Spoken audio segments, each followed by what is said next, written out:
For many middle-class people, financial independence isn't creating freedom. It's quietly shrinking their lives, not all at once. Not obviously, but slowly enough that it feels responsible while it's happening. Is financial independence actually helping the middle class, or quietly making life harder? Most people encounter FIRE, financial independence, retire early, the same way. A video, a blog post, a chart showing a future where work becomes optional. Save aggressively. Invest consistently. Exit the system as early as possible. On paper, it looks clean, controlled, rational. In real life, for many middle-class households, it feels very different. Imagine a couple in their early 30s, living in a mid-sized city in the US or Europe. They earn well, maybe $80,000 to $100,000 combined. Not wealthy, not struggling. After tax, around $5,500 hits their account each month. Rent or a mortgage takes about $2,000. Transport, insurance, utilities, another $900. Food, phones, basic subscriptions, $800. Before saving anything, most of their income is already committed. They're not irresponsible. They're just tipping up. This is the point where FIRE enters the picture. Much of popular FIRE content emphasizes extremely high savings rates, often 40 to 60%. So they start cutting. Fewer trips, no upgrades, little margin. They're not unhappy exactly.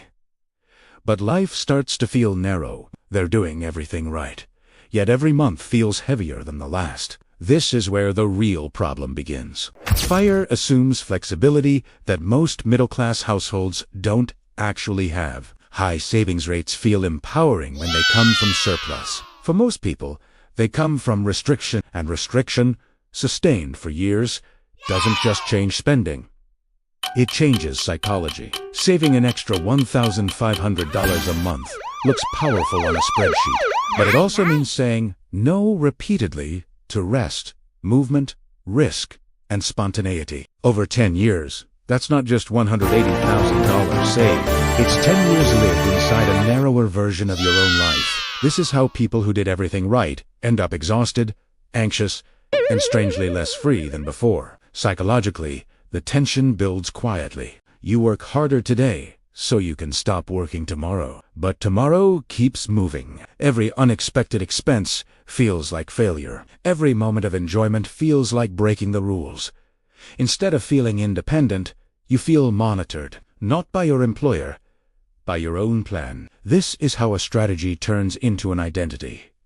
People stop asking, "Is this life working?" and start asking, "Is this optimal?" That shift matters, because optimization without margin doesn't create freedom. It creates fragility. Here's a hard truth that rarely gets discussed. Many FIRE followers don't actually retire early. They burn out early. They stay in jobs they dislike because leaving would break the plan. They delay moves, rest, and life decisions until a number is reached. Sometimes the number arrives, but the flexibility it promised doesn't.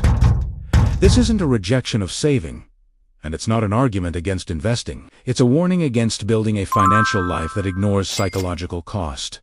This is where Value Tricks sits differently. For the middle class, resilience beats acceleration. Financially intelligent people don't ask, "How fast can I escape work?" They ask, "How well can my life absorb change?" They value optionality over speed, margin over optimization, flexibility over finish lines. Because real financial independence isn't retiring early.